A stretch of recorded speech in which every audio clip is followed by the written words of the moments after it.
Hi there and welcome to the Family Business Show. I'm John Broons and today I have a special guest, Lauren Gonzalez from Aveling, a training company here in Perth. Lauren I have known for a number of years and she has worked for and with her family business. So we're going to have a really interesting conversation with Lauren.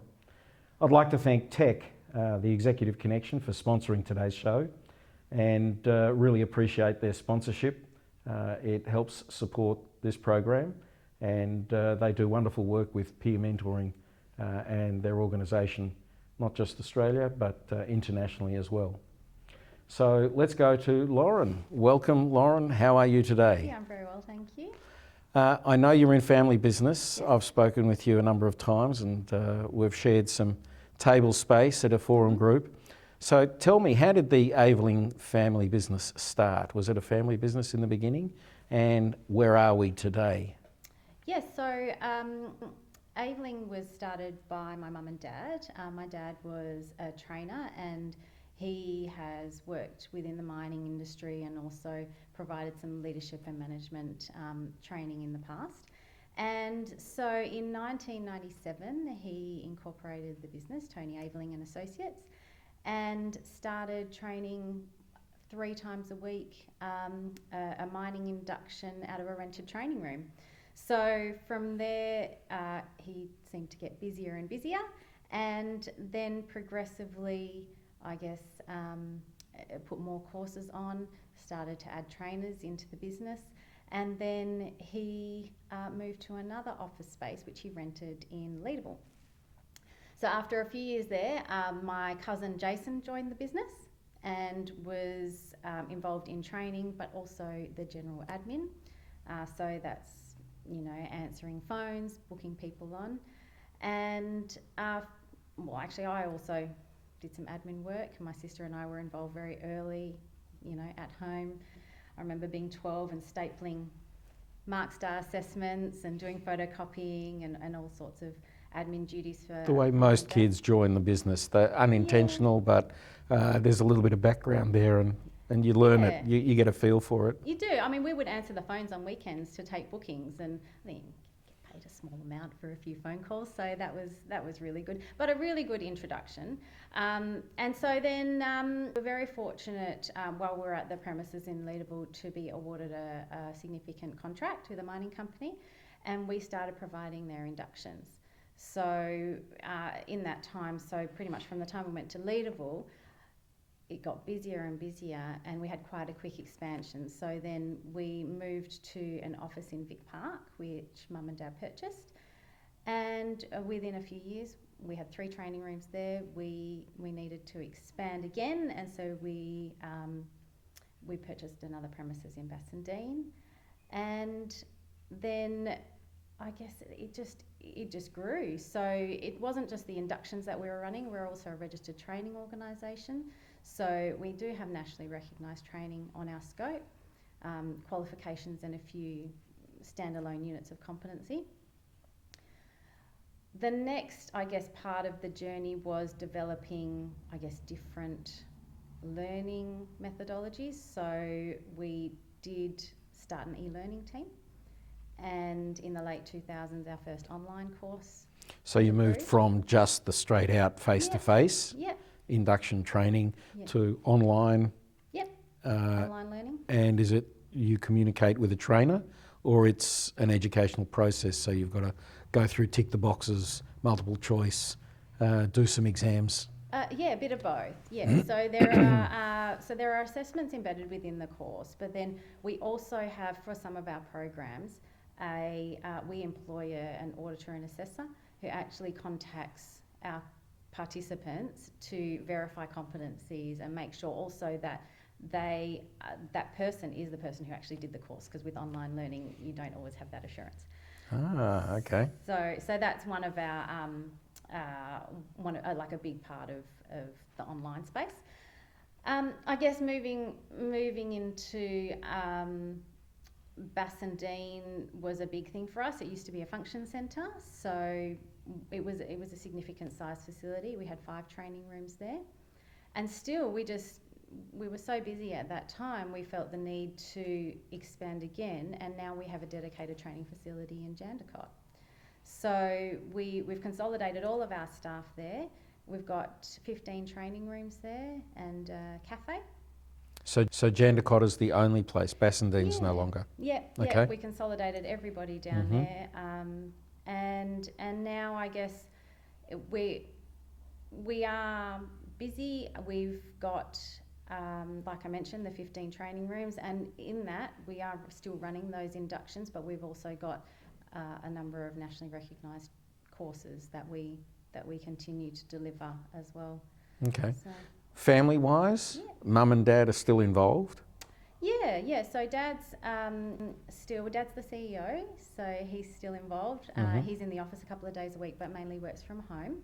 I have two cousins actually, that work within the business. Jason, I mentioned earlier, he's the Director of Operations, and he's been with the business for a long time. He also was a trainer as well, so he looks after that side of the business as well as the admin and the accounts and all of the operational stuff. I've got another cousin, Boyd, who is a trainer as well, and he works within the business. He also is the Facilities and Training Services Supervisor, so he's got a bit of a mixed role too. My sister Rianne, both of us have been in and out of the business at various times, so she has worked in, and then she moved away for a little while, and then she came back for a couple of years, but she's on maternity leave at present, so she'll be away for a little while longer. And I've just come back after 4 years off after having my kids as well. So and in that, both Rianne and I have had various roles. Like I mentioned earlier, we worked, primary school, answering phones, stapling assessments, and photocopying. And sending faxes and all of that sort of stuff. And from then we've done a bit of admin, we've done a bit of accounts. So we've worked in various parts of the business and have been able to get a really good understanding of how it works. So, okay. So some of the challenges that you might have faced in the years, or Dad might have handled, because if you haven't been there for a few years having kids, what are some of the challenges that have sort of come up for the family? I think, look, the main challenges I think are not unfamiliar to other businesses as well. So one of the things would be, financial. So, there was a time, like many businesses, especially within the mining construction industry, things did slow down, which affected us quite a bit. We went from 60 staff, and we probably halved in that time, and that's not because we were very fortunate. Dad was very concerned about redundancies and really didn't want to go down that track, and so the people who sort of didn't stay with us were more, they received other opportunities, and we just didn't replace, and that sort of thing. So it was an opportunity at that time, to tighten our belts a little bit as well when it came to expenses, and think about the strategy moving forward in terms of diversifying what we do in the industries that we work within. So that's probably one challenge. I guess another one is, I think always finding good people can be a challenge. Ones that fit, because it's not always about someone who can do the technical work or who can definitely do the job. It's whether they fit within the team, and so that's really important to us, and that we share the same. We're talking values. Culture and values. Yeah. So that's a big thing, because it is difficult to find everything that you're looking for. But we have employed people. We haven't employed people because we feel they're not going to fit within the business. Would you suggest that the family, when you're interacting as a family, that culture has moved and morphed into the business, so it feels very much like a family inside the company? Yes. And it's really been nice, actually. A lot of the feedback, even when staff have left us to get other opportunities or anything like that, they've always said that it's the people and the culture that they'll miss. So I think that comes down to the people that we have there, and also just like you say, the culture and how we are. I think from the family perspective, we still have a joke around, and we do that with our staff as well. And what we say our culture is, or our values are, is our DNA. So it's to develop, nurture, and appreciate. It's quite simple, but quite. Wow. Develop, nurture, and appreciate. Yeah, that's quite simple. But fantastic. Yeah. So, yes. So I guess getting back to your original question, I think that people see that, and we encourage people to be part of that as well. On the flip side, it can be a little bit difficult as you become a bigger organisation. I think we've found this is probably another challenge in the past, is to professionalise, yet without losing the family feel. So that's something that we have found challenging in the past, and probably continuing to as well moving forward. So that, it's just finding that fine line. What sort of levels of challenge has it been for you being full-time in the business, then stepping back to have children, still hearing the conversations around dinner tables when you catch up with mum and dad, and now you came back, and you mentioned you came back 2 days a week, and now it's even morphed into a bit. So where's the challenge in that for you? Look, probably being away for the 4 years, even though I still heard a lot about what was happening, you're not, I guess it's good and bad, you're not so involved in some of the issues, but at the same time, you feel like you want to be as well, to be able to help with the situation. I've appreciated having my time off, because I think we've all grown. We all grow in 4 or 5 years. So I'm feeling quite energetic about being back, and I think it was probably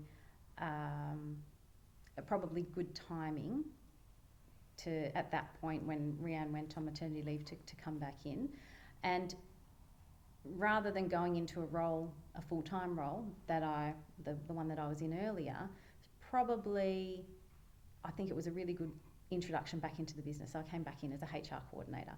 So great to learn, I guess go back in and learn a little bit more about what's happened over the past 4 years. But secondly, there's stuff I didn't know. So that was really good to be able to get to know them and then start to move into a bit more of a senior role again. Okay. Were there any written rules along the way that mum and dad might have said, if you're going to come into the business, we want to do it this way, and if we want to exit you from the business, we want to do it that way? Or have you ever discussed any kind of rules about what the family must do if you're going to work in the business? Not so much. I think it's kind of unwritten, John. I mean, I always feel like there's a level of expectation, but I think it's more you put that on yourself. Okay. And there's never, I don't think there's been any rules as such, or any concerns about that would be outside of any other employee. So I think as family, we do put a bit more pressure on ourselves, and I think our view is that, we're here to work not just for the business, but we're there to work for the others as well. And I know that Dad's very aware that this is a lot of people's livelihood too. So, we're there to help them. Great philosophy.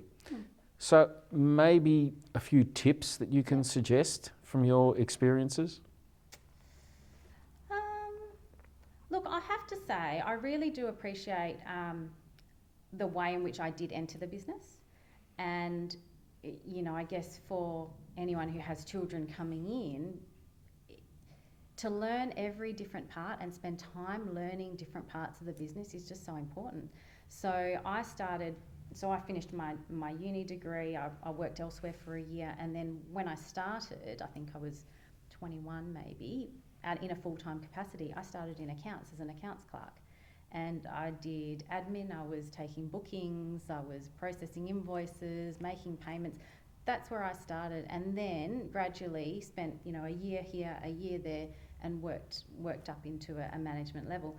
So I think that's important. I think that it's important for the business, but it's also important sort of for yourself, that you know what you're talking about when you go in, and when you talk about the invoicing, well, you understand that process. So it's easier to help to provide solutions and talk about things like that when you know what's behind it.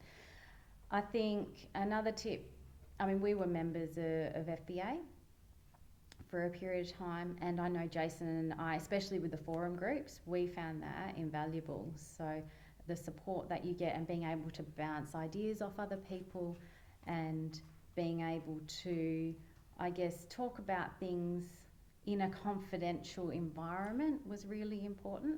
And just even whether it's to do with the family or whether it's to do with the business, it's just being that support and being able to have those conversations to help out. And I don't think I can think of any other tips. But certainly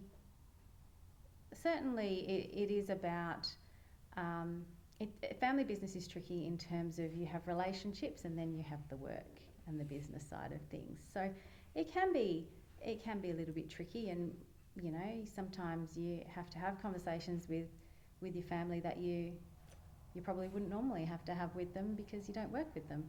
But I think, it's... Do you find there's a real difference between being at work and being at home with the family? So family functions and that, the topic of work doesn't come up, or it does? Used to. Yeah, used to quite Used a lot. to, yeah. So I think when, and this is probably, pre-kids as well, when you get together, there will be a lot of work talk around the dinner table. But I think we've made a conscious effort now not to have that, because it's important. So I know that's something that even if Dad and I catch up outside of work, for family, we don't, there might be politics, but someone's checking in on how that's going, or that, but we don't have Great. So what about the future? Where's it going now? Now that you're back full time, your sister is away at the moment, having her kids and start doing her family, and you've got a cousin in the business. How old is Dad now? Dad's 67. Okay. And Mum is spending any time in the business, or Mum comes not in really? for meetings, for more, to be involved in that. But from a sort of operational perspective, Dad is involved. Okay. So where does it go from here? Have you got a picture of the future? I think we'll continue to work as we are. My new role. So I think moving forward, I need to really get a grasp on that, take on with that. And we're currently working on our strategic direction as well for the next 5 years, and probably longer. And obviously, like you said, that will come into that as well. So. You're still very young. Be happy to hear that. Yeah. Okay. Well, thank you very much, Lauren. I think there's going to be some nice snippets from this that people will be able to glean. The tips will certainly be of value, and understanding some of the challenges that you've experienced is always something that we can learn from. So thank you very much. Thanks very much for watching. This is the Family Business Show with John Broons. If you'd like to contact me at any time for just a quick question, john@johnbroons.com. If you'd like, please hit the subscribe button on the YouTube show. And I'd like to thank Tech very much for sponsoring today's session.